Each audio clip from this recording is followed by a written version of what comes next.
صل على محمد وآل محمد.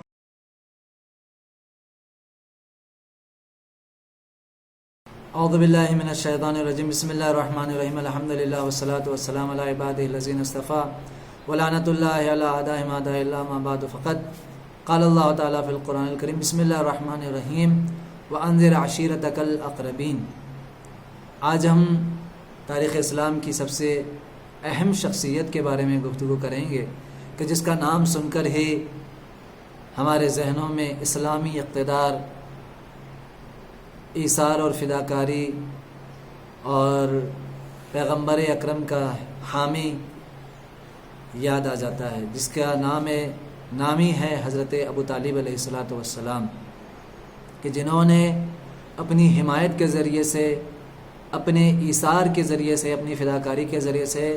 سب سے پہلے پیغمبر اکرم کی حفاظت کی، اور اس کے بعد پیغمبر اکرم کی حفاظت کے بعد اسلام کو پھیلنے میں سب سے زیادہ قربانی اور سب سے زیادہ آپ ہی کی حمایت اور آپ ہی کی ایثار اور فداکاری رہی ہے اسلام کے پھیلنے میں. اگر جناب ابو طالب کی قربانیاں نہ ہوتی، اگر جناب ابو طالب کی حمایت نہ ہوتی تو اسلام شروع ہوتے ہی ختم ہو جاتا. یقیناً جناب ابو طالب کا جو کردار ہے تاریخ اسلام میں، ہر اسلام کے ماننے والوں کو جناب ابو طالب کے اس کردار کو اور ان کا جو جذبہ رہا ہے اسلام کو پھیلانے میں، اور پیغمبر اکرم حضرت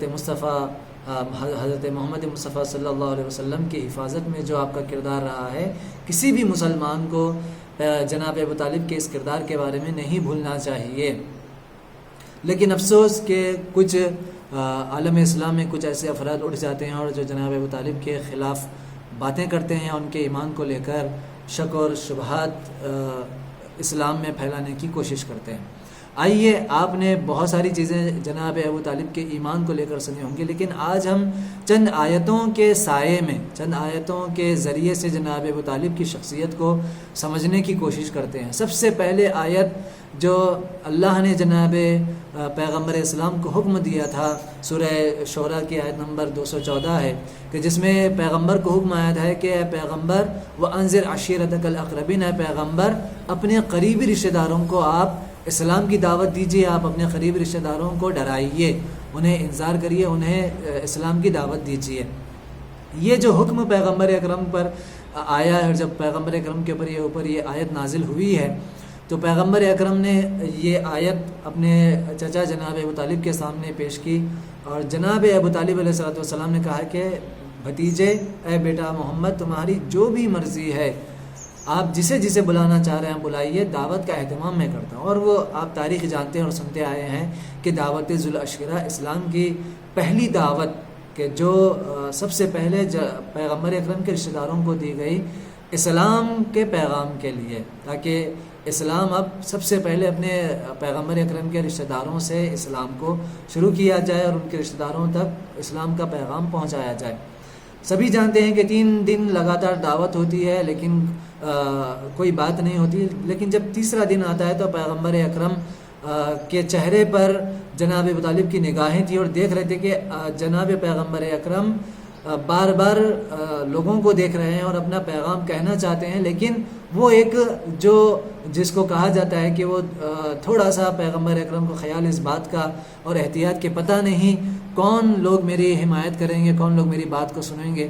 جناب ابو طالب کی جو نگاہیں تھیں وہ اس بات کو سمجھ جاتی ہیں، اور وہ آپ کھڑے ہوتے ہیں اور پیغمبر اکرم کی طرف نگاہ کر کے کہتے ہیں کہ اے میرے بھتیجے، اے میرے بیٹے محمد، آپ کو جو کہنا ہے کہیے، اور کسی کے بھی مجال نہیں ہوگی کہ آپ کی بات کو رد کرے، اور سب کے سب خاموش بیٹھے رہیں گے. یہ جناب ابو طالب کا اس طریقے سے کھل کر حمایت کرنا اور پیغمبر اکرم کو کہنا کہ آپ کو جو بھی کہنا ہے وہ کہیے، کوئی آپ کی مخالفت یہاں پر نہیں کرے گا اور کسی میں اتنی ہمت بھی نہیں ہوگی. اس طریقے سے پیغمبر اکرم کی حمایت کرنا اور آپ کی مدد کے لیے کھڑے ہونا، اور اس وقت پورے مجمع میں سکوت طاری ہو جاتا ہے اور پیغمبر اکرم اسلام کی دعوت دیتے ہیں. یہ پہلا موقع تھا کہ جہاں جناب ابو طالب نے کھل کر پیغمبر اکرم کی حمایت کی، اور جناب پیغمبر کو آپ نے اپنے پیغام کو کہنے کے لیے اور ارشاد کرنے کے لیے آپ نے کہا کہ آپ جو بھی کہنا چاہیں میں آپ کے ساتھ ہوں۔ یہ پہلی آیت وَأَنذِرْ عَشِيرَتَكَ الْأَقْرَبِينَ، اے پیغمبر آپ کے جو سب سے قریبی ہیں انہیں آپ انذار دیجئے، آپ انہیں اسلام کی طرف دعوت دیجئے، آپ انہیں ڈرائیے، قیامت سے ڈرائیے، آپ انہیں توحید کی باتیں بتائیے۔ تو اس کا مطلب پیغمبر کے جو سب سے قریبی ہیں جناب ابو طالب کے سوا اور کون ہو سکتے ہیں؟ کیونکہ پیغمبر اکرم اس دنیا میں یتیم آئے تھے، جناب پیغمبر اکرم کی حفاظت اور ذمہ داری اور ان کے نگہبانی جناب عبد المطلب کے حوالے تھی۔ جناب عبد المطلب کے اس دنیا سے جانے کے بعد اگر کسی نے جناب پیغمبر کو باپ کی طرح اگر پالا اور پوسا اور پرورش کی ہے تو وہ جناب ابو طالب ہے، سبھی جانتے ہیں۔ تو پیغمبر کے سب سے قریبی اگر کوئی ہے تو وہ جناب ابو طالب ہے، اور اللہ قرآن میں فرما رہا ہے کہ آپ کے جو سب سے قریبی ہیں ان کو ڈرائیے۔ تو سب سے پہلے قریبی کون ہوئے؟ جناب پیغمبر کے، رسول خدا کے، وہ جناب ابو طالب ہوئے۔ لہٰذا جناب ابو طالب کے لیے اسلام کی دعوت، اور اس دعوت میں جناب ابو طالب کا اعلان حمایت کرنا کہ میں تمہارے ساتھ ہوں، آپ جو بھی اعلان کرنا چاہ رہے ہیں، جو بھی پیغام دینا چاہ رہے ہیں دیجئے۔ یعنی وہ پیغام جناب ابو طالب پہلے سے جانتے تھے جو پیغمبر کہنا چاہ رہے ہیں، اب اس حمایت اس بات کی ہو رہی ہے کہ اب آپ دوسروں کو کہیے میں آپ کے ساتھ ہوں۔ لہٰذا یہ پہلی آیت جو جناب ابو طالب کے ایمان کے حوالے سے ہے،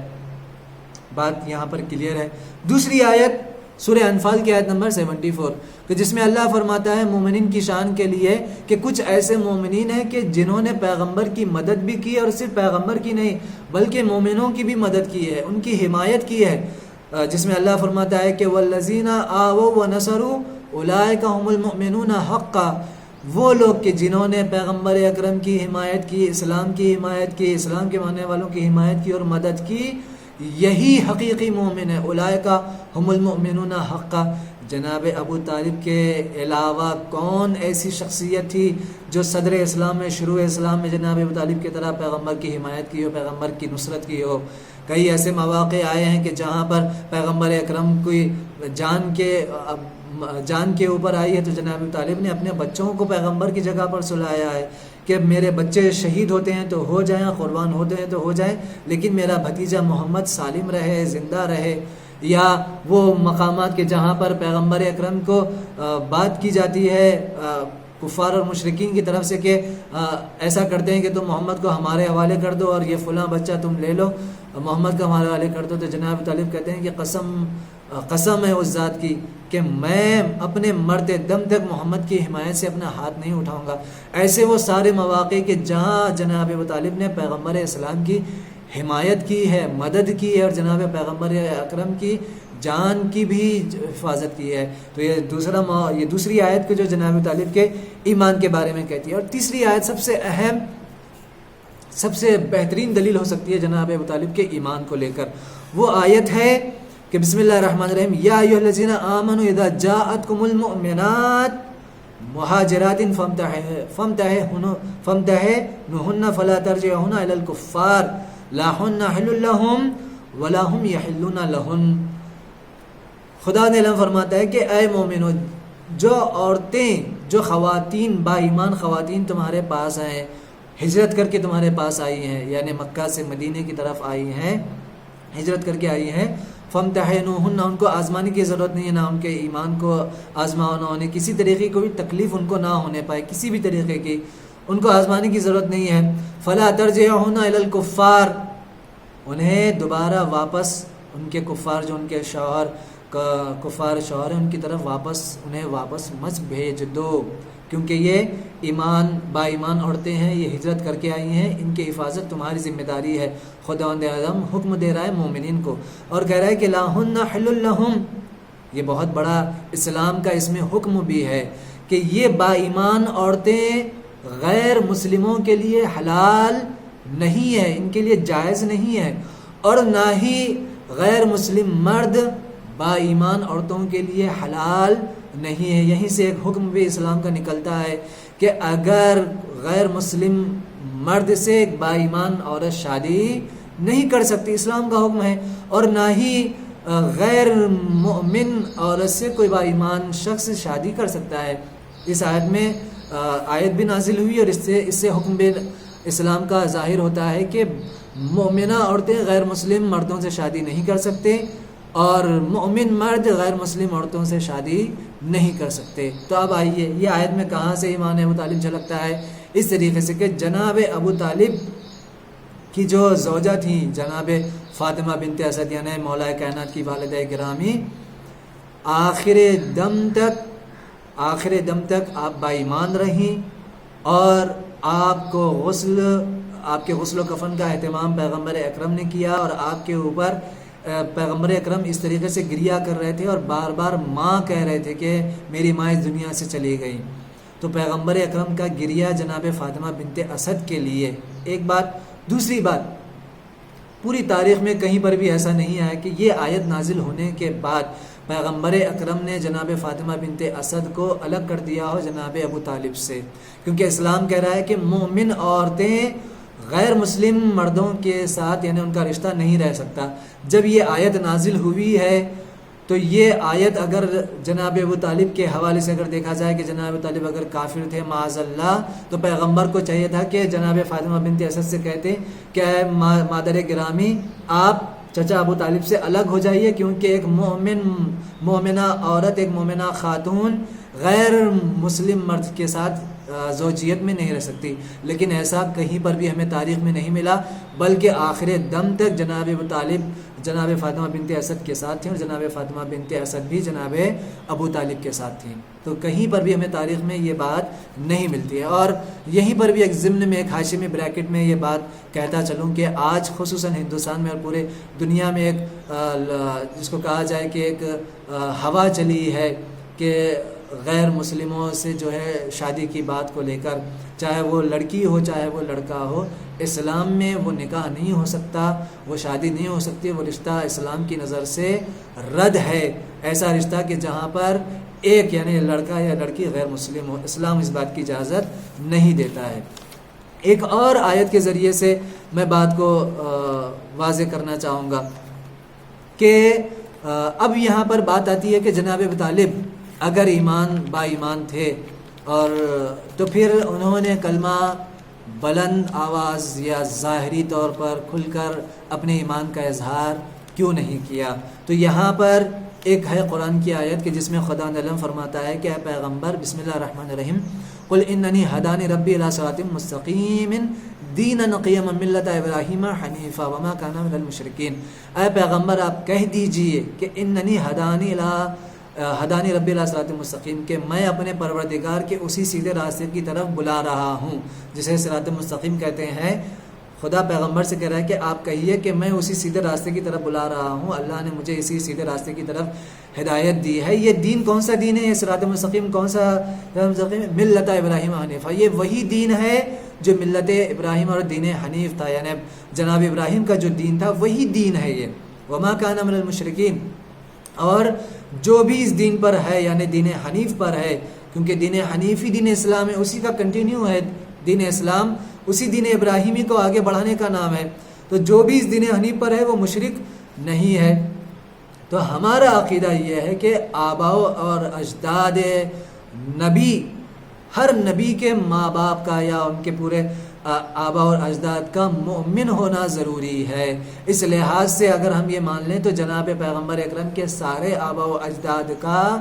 مومن ہونا ضروری، لہٰذا ہمارا عقیدہ یہ ہے کہ سارے آباء و اجداد پیغمبر اکرم کے سبھی دین ابراہیمی پر تھے، اور دین ابراہیمی جو ہے وہ اسلام کی نظر سے قبول ہے، اور اللہ نے اسے قرآن میں کہا ہے کہ وَاتَّبِعُوا مِلَّتَ إِبْرَاهِيمَ حَنِيفًا، یا وَاتَّبَعَ مِلَّتَ إِبْرَاهِيمَ حَنِيفًا، بہت ساری جگہوں پر آیا ہے کہ ملت ابراہیم اور دین حنیف کی پیروی میں تھے، اور دین حنیف کی پیروی میں ہونا اسلام کی نظر سے بالکل قبول ہے۔ لہٰذا جناب ابو طالب اور ان کے تمام آباء و اجداد کے لیے بات واضح ہے کہ یہ سب کے سب دین حنیف پر تھے، دین ابراہیمی پر تھے۔ ایک اور 3 ایسی آیتیں کچھ لوگ لے کر آتے ہیں کہ جن آیتوں سے بات کچھ لوگ اس طریقے سے لیتے ہیں اور تفسیر کرتے ہیں کہ یہ آیتیں جناب ابو طالب کے کفر کے اوپر ہیں۔ میں صرف ایک آیت کا تذکرہ کروں گا، وہ ہے سورہ انعام کی آیت نمبر 26 کہ جس میں خدا نے فرماتا ہے کہ وَهُمْ يَنْهَوْنَ عَنْهُ وَيَنْأَوْنَ عَنْهُ وَإِنْ يُهْلِكُونَ إِلَّا أَنفُسَهُمْ وَهُمْ يَشْعُرُونَ۔ سورہ انعام کی آیت ہے کہ جس کا ترجمہ یہ ہے کہ کچھ لوگ، خدا کفار اور مشرکین کی طرف کہہ رہا ہے کہ کچھ لوگ پیغمبر اکرم کی طرف آنے سے لوگوں کو روکتے ہیں، اور خود بھی پیغمبر اکرم کی طرف نہیں آتے، یعنی لوگوں کو پیغمبر اکرم کی طرف آنے سے روک بھی رہے ہیں اور خود بھی پیغمبر کی طرف نہیں آ رہے ہیں۔ اس آیت کی تفسیر میں کہتے ہیں کچھ لوگ کہ یہ جناب ابو طالب کے بارے میں نازل ہوئی ہے، یہ ان کے لیے ہے کہ وہ خود بھی جو ہے ایمان نہیں لائے تھے اور دوسروں کو بھی پیغمبر کے پاس آنے سے روک رہے تھے۔ پوری تاریخ گواہ ہے کہ جناب ابو طالب نے ہمیشہ پیغمبر اکرم کی حمایت کی ہے، ان کی حفاظت کی ہے، اور تاریخ میں یہ بھی موجود ہے کہ آپ نے اپنے بیٹے عباس سے یہ کہا کہ جب پہلی مرتبہ مکے کی طرف خانہ کعبہ کی طرف جب نماز ہو رہی تھی، پیغمبر جناب خدیجہ اور حضرت علی جب نماز پڑھ رہے تھے، تو تاریخ میں ہے کہ آپ نے اپنے بیٹے جعفر سے بھی کہا اور عقیل سے بھی کہا کہ جاؤ جا کر محمد میرے بھتیجے کے ساتھ جا کر نماز پڑھو۔ اور بھی ایسے واقعات پوری تاریخ گواہ ہے کہ کہیں پر بھی ایسا نہیں ملتا کہ جناب ابو طالب نے پیغمبر کی طرف جانے سے لوگوں کو روکا ہو، نہیں، ہمیشہ آپ نے لوگوں کو پیغمبر کی طرف بلایا ہے۔ لہٰذا اس اعتبار سے، تاریخی اعتبار سے یہ آیت واضح ہے کہ یہ آیت پیغمبر اکرم کے جناب ابو طالب کے بارے میں نہیں ہے۔ اب جو لوگ کہتے ہیں کہ جس کی روایت سے نقل کرتے ہیں، سفیان ثوری کا نام لیتے ہیں کہ ان کی طرف اس روایت کی تفسیر نقل کرتے ہیں کہ انہوں نے ابن عباس سے نقل کیا ہے، تو خود ابن عباس اس بات کے قائل ہیں کہ جناب ابو طالب با ایمان تھے، اور کہتے ہیں کہ یہ جو تفسیر آئی ہے، اس روایت آئی ہے، تفسیر مرسل ہے، یعنی درمیان میں کچھ لوگ ایسے ہیں کہ جو روایتی اعتبار سے، روایت کے اعتبار سے، علم رجال کے اعتبار سے قابل قبول نہیں ہے، لہٰذا یہ آیت جناب ابو طالب کے بارے میں نہیں ہو سکتی ہے۔ دوسرے یہ کہ اس میں یہ کہا جا رہا ہے کہ کچھ لوگ، جبکہ جناب ابو طالب ایک ہیں، یہاں پر کہا جا رہا ہے کہ کچھ لوگ، تو یہ بات واضح ہوتی ہے کہ یہ بات سیدھا سیدھا کفار اور مشرکین اس خاص گروپ کے بارے میں تھا کہ جو خود ایمان بھی نہیں لا رہے تھے اور لوگوں کو پیغمبر کے پاس جانے سے روک رہے تھے۔ البتہ اور بھی 2 آیتیں ہیں جس میں سے میں اشارہ کرتا ہوا چلوں کہ سورہ قصص کی آیت ہے کہ جہاں خدا نے فرماتا ہے کہ پیغمبر انک لتہدی من احببت ولکن اللہ یہدی من یشاء، کہ اے پیغمبر آپ جنہیں آپ محبت کرتے ہیں، آپ جن سے محبت کرتے ہیں، آپ ان کی ہدایت کر ہی نہیں سکتے، ہدایت کرنا تو اللہ کا کام ہے۔ یہ آیت کے بارے میں کہتے ہیں کہ یہ جناب ابو طالب کے کہ پیغمبر بہت چاہ رہے تھے کہ ابو طالب ایمان لے کر آ جائیں، جبکہ ایسا نہیں ہے۔ یہاں پر اگر اس آیت کو صحیح طریقے سے سمجھا جائے تو خدا العلم یہ سمجھانا چاہ رہا ہے کہ پیغمبر آپ تو یہی چاہتے ہیں کہ سارے لوگ، سارے کفار و مشرکین با ایمان ہو جائیں، سبھی کلمہ پڑھ لیں، ایسا نہیں ہو سکتا، بلکہ ہدایت اللہ کے ذمے ہے، ہدایت دینا اور ہدایت کرنا اللہ کے ذمے ہے۔ پیغمبر تو سارے کفار و مشرکین کو دیکھ کر گریا کرتے تھے کہ اے کاش یہ لوگ ایمان لے کر آ جائیں، تو یہ بات ان سارے لوگوں کے لیے ہے کہ جو پیغمبر اکرم چاہتے تھے کہ یہ لوگ ایمان لے کر آ جائیں لیکن وہ ایمان نہیں لائے، تو یہ بات ان سارے لوگوں کے لیے ہے، نہ کسی جناب ابو طالب کے لیے ہے۔ لہٰذا اسے جناب ابو طالب سے مخصوص کرنا یہ بھی اسے صحیح بات نہیں ہے، بلکہ خدا عالم یہ سمجھانا چاہ رہا ہے کہ ہدایت صرف اور صرف خدا کی ذمہ داری ہے، خدا جب تک نہیں چاہتا کوئی ہدایت نہیں پا سکتا۔ البتہ بس ایک بات میں یہیں پر کہہ کر تمام کرنا چاہوں گا کہ چھٹے امام جعفر صادق علیہ الصلوۃ والسلام ارشاد فرماتے ہیں کہ جب ایمان ابو طالب کی بات آئی اور آپ سے جناب ابو طالب کے ایمان کے بارے میں پوچھا گیا تو آپ نے ارشاد فرمایا کہ ان مسئلہ ابی طالب کا مسئلہ اصحاب الکہف، آپ نے ارشاد فرمایا کہ جناب ابو طالب کے ایمان کی مثال یا جناب ابو طالب کی مثال اصحاب کہف کی طرح ہے۔ کیوں؟ اصحاب کہف ایسے تھے کہ اظہر الایمان اظہر الکفر اظہر الشرک، اصحاب کہف نے اپنے ایمان کو چھپا کر رکھا اور کفر اور شرک کو ظاہر کیا۔ فآتاہم اللہ اجرا مرتین، خداوند عالم نے اسے اصحاب کہف کو ان کے اس کام کی وجہ سے 2 مرتبہ اجر دے گا، دگنا اجر اللہ ان کو دے گا۔ کیوں؟ کیونکہ ایک تو وہ ایمان بھی تھے اور انہوں نے اپنے ایمان کو چھپایا بھی تھا اور لوگوں کے سامنے ظاہر کیا کہ نہیں، ہم مؤمن نہیں ہیں، ہم اسلام پر، ہم خدا یکتا خدا کو نہیں مانتے۔ لہٰذا اتنی بڑی دلیل ہے اصحاب کہف کی کہ اگر جو لوگ جناب ابو طالب کے ایمان کے بارے میں کہتے ہیں کہ انہوں نے کھل کر کلمہ کا اظہار نہیں کیا، کھل کر شہادتین نہیں پڑھی، کھل کر اپنے ایمان کا اظہار نہیں کیا، تو ایسے لوگ اگر اصحاب کہف کے زمانے میں ہوتے تو یہی کہتے کہ اصحاب کہف کیسے ایمان والے ہو سکتے ہیں، انہوں نے تو جو ہے کھل کر کبھی دین اور دین الہی کی جو انہوں نے کبھی تاکید نہیں کی، توحید کا انہوں نے اعلان نہیں کیا۔ خداوند عالم یہی سمجھانا چاہ رہا ہے کہ دیکھو اصحاب کہف کو اللہ نے قیامت کے لیے اٹھا کر رکھا اور ان کو دوبارہ زندہ کرے گا، اور تقیہ یہ بہترین مثال ہے کہ جب تمہاری جان اور جناب ابو طالب کی جان سے کوئی مطلب نہیں تھا، بلکہ جناب ابو طالب چاہ رہے تھے کہ میں اپنے علل اعلان ایمان کا اظہار نہ کر کے اس طریقے سے میں اپنے بھتیجے محمد حضور اکرم حضرت محمد مصطفیٰ صلی اللہ علیہ وسلم کی حفاظت کر سکوں۔ یہ جناب ابو طالب کی سوچ سے اور اسی وجہ سے پیغمبر اکرم کی جان کی حفاظت ہو پائی ہے، اسلام پھیل پایا ہے، ورنہ وہ جناب ابو طالب اگر کھل کر علل اعلان اپنے ایمان کا اظہار کر دیتے تو شاید پیغمبر اکرم کی حفاظت نہ ہو پاتی اس طریقے سے، اور اسلام اس طریقے سے پھیل نہ پاتا۔ لہٰذا جناب ابو طالب کی مثال اصحاب کہف کی ہے کہ انہوں نے کھل کر ایمان کا اظہار نہیں کیا بلکہ اپنے ایمان کو چھپا کر رکھا، اور اس زمانے کے لوگوں کو یہی سمجھ میں آیا کہ یہ بھی جو ہے کفر ہماری طرح کافر اور مشرک ہیں، جبکہ وہ اندر سے با ایمان تھے، اور خداوند عالم نے اسے اسی کام کی وجہ سے خداوند عالم نے اصحاب کہف کی طرح جناب ابو طالب کو بھی دگنا جو ہے ثواب اور جزا عنایت کرے گا۔ خداوند عالم سے یہ دعا ہے کہ خدایا ہم سب اسلام کی حقیقتوں کو سمجھنے کی ہمیں توفیق عنایت فرمائے۔ والسلام علیکم ورحمۃ اللہ وبرکاتہ۔